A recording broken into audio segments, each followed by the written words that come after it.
Hello everyone, I am Rahul, Assistant Professor of Physics, currently working at GVPP, Government First Grade College, Hagari Bommanalli.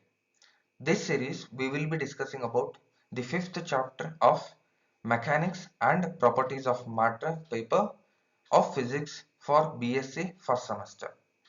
The chapter Surface Tension and Viscosity.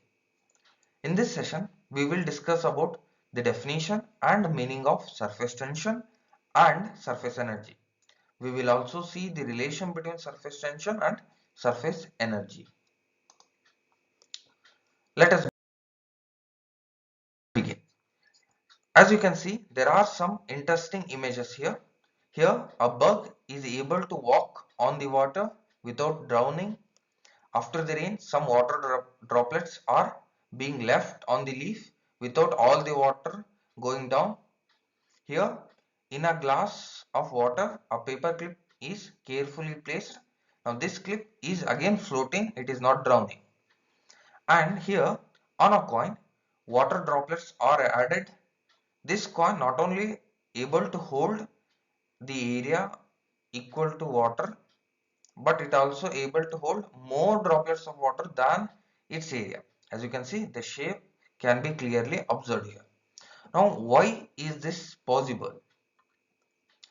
The bugs being able to walk just as if the water is behaving like a membrane.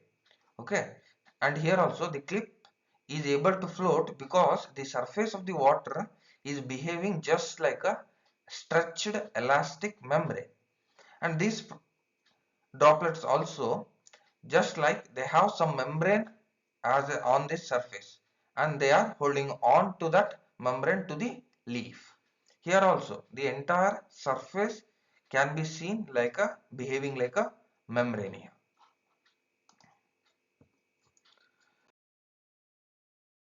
Now that the above illustrations, those are all because of surface tension. So what is surface tension? It is a physical property. Okay, it is a physical property which makes the liquid to acquire the least surface area possible. Okay, so what does surface tension do? It makes the liquid to acquire the least surface area possible. Okay, now how do we define it?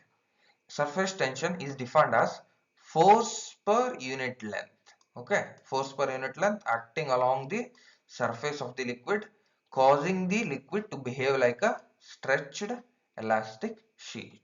Okay, as you can see from previous slide, the water surface behaving like a elastic sheet because of there is some force which is associated with the surface. Now that force divided by the length, unit length, will give you surface tension. That is, the surface tension is force per unit length.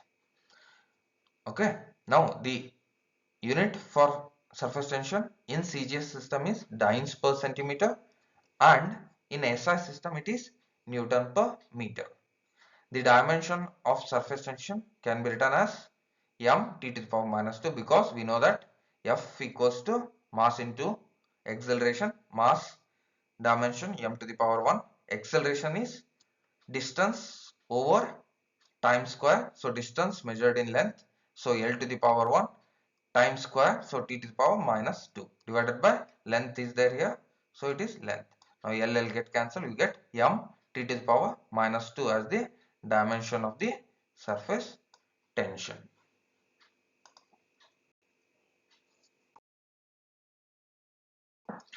Moving on, the molecular theory of surface tension. Now what does the molecular theory of surface tension states? See, consider a beaker which is filled with a liquid.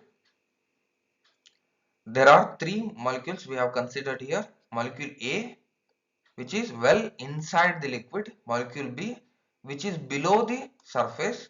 Molecule B is not on the surface, instead it is just below.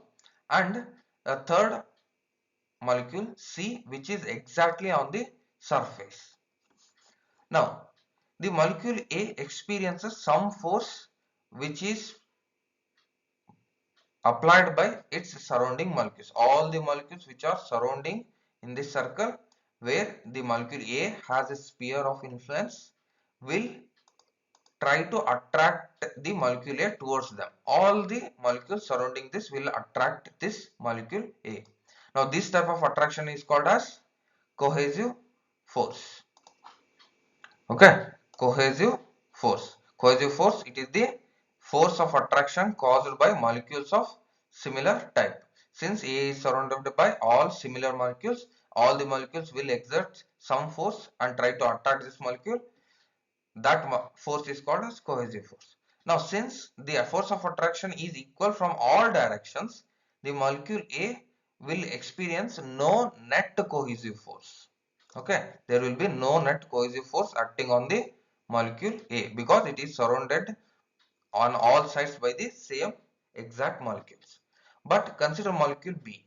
Now, its sphere of influence where the molecule B gets attracted by is slightly above the liquid surface. That means some of the air molecules are here and most of the liquid molecules surrounds the B.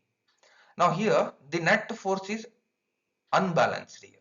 Most of the molecules will try to put downward force and upwards since there are no molecules to give cohesive force, here the force will be reduced. So since it will become unbalanced force, the result will be the molecule B will be pulled downwards.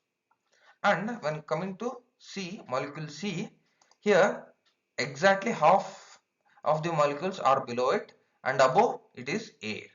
So all the molecules will try to push the molecule C towards the inside. As a result, see here, both B and C will be tried to pull downward like this. Okay.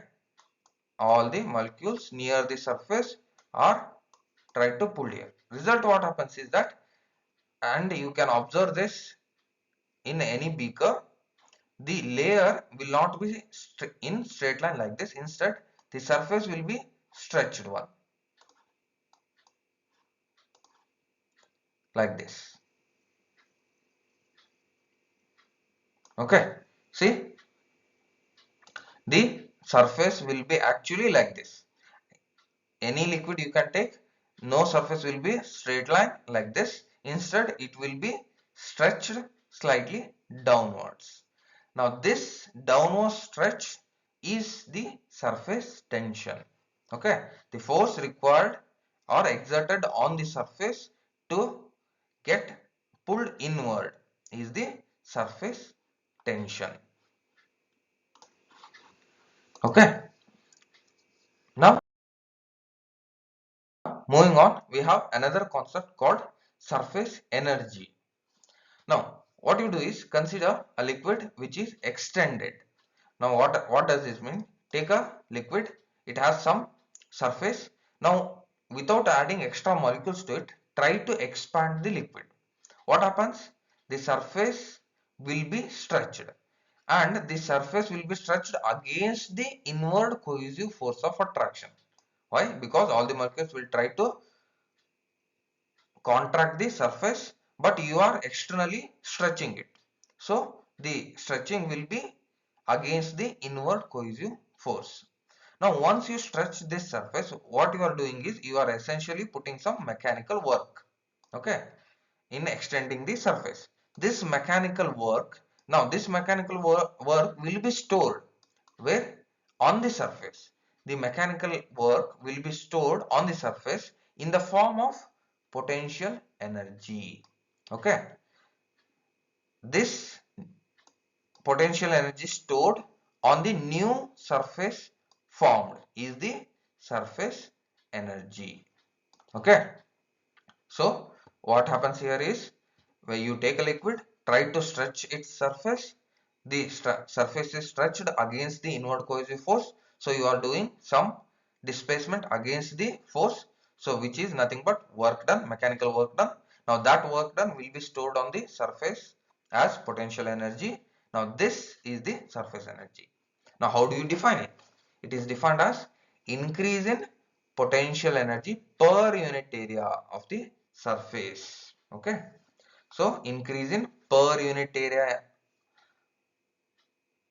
per unit area is the surface energy. Increase in potential energy, or it is also the work done per unit area is the surface energy. Now we will find the relation between surface tension and surface energy. Consider a rectangular frame. To find the relation between surface tension and surface energy, we will consider a rectangular frame of wire PQRS with horizontal wire of AB of width W1. As you can see here, there is a frame PQRS here, and a AB wire is added to this frame. The weight of this AB wire is W1. Now take this frame and dip in soap solution. Okay. So what happens? The soap solution will create a film here. A film is formed AQRB here in this area. Now this film, what it does is it pushes the AB upwards because of surface tension. Surface tension tries to acquire the smallest area. So AB is pushed upwards. So in order to put the AB in equilibrium position, what we will do? We will add some more weight. Okay. W1 weight of the wire AB, and we will add some additional weight W2 and push this wire AB, which is moving upwards because of the surface tension, is pulled downwards. So you have to apply this weight such that the upward push due to surface tension and downward force due to weight both becomes equilibrium. Okay, that is at position A dash B dash. Here at position A dash B dash, we assume that the wire AB is in equilibrium position. Now, to achieve this equilibrium position, let us consider the distance moved from AB to A dash B dash is dx. Dx is the distance through which AB wire has been moved to achieve the equilibrium position. Then, since the displacement has taken place and it is against the force applied by the soap molecules in this layer, so we get the work done. Work done to move the wire AB through a distance dx is given by, we know that work done is force into displacement. Force into displacement is dx. Now, since the film has two surfaces, okay, now what are these two surfaces? See, as you can see from the above, this is one surface. Now flip the entire setup or entire frame, you get the second surface. So there are two surfaces, one from above and second one from below. So the total increase in area will be on both sides, right? Both sides the area will be increased. Total increase in the surface area of the liquid film is given by 2 into area. Okay, 2 into area is the total increase. Total increase area is dx into this length. What is this length? This length, let's take this length as L. L is the length of the wire AB. Now this L multiplied by dx will give you area of the increased section. Okay. Now, so work done per unit area. We know the total work done.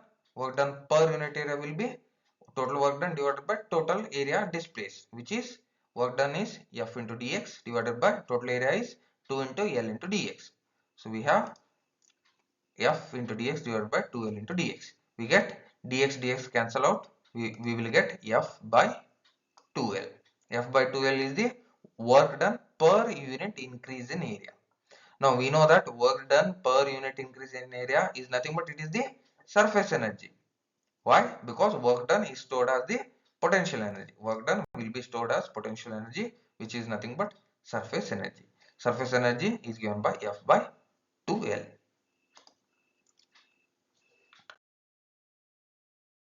Now consider, we know the definition of the surface tension. It is force per unit length. Force is F divided by unit length. Here, since L is on both sides, that is from AB side and A dash B dash side, so we will take length as 2L. So surface tension will be F by 2L. Here surface energy is also F by 2L and surface tension is also F by 2L. That is from equation 3 and equation 4 we can write surface energy is equal to surface tension. So mathematically surface energy is the nothing but surface tension.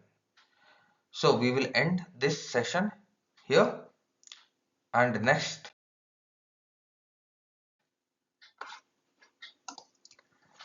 thank you.